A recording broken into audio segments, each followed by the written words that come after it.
আমার ফলে অঞ্জলি লহ ফলে।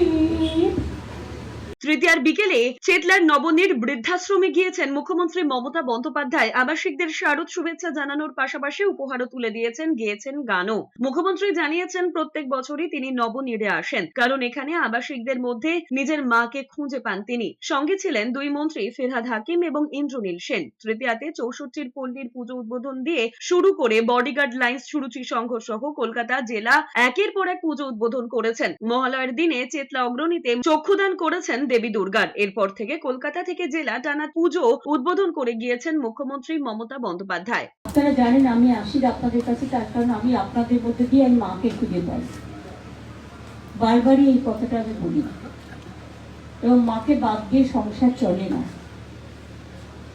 আজকে যারা প্রবীণ তাদের জন্যই তো এসেছে সুদিন।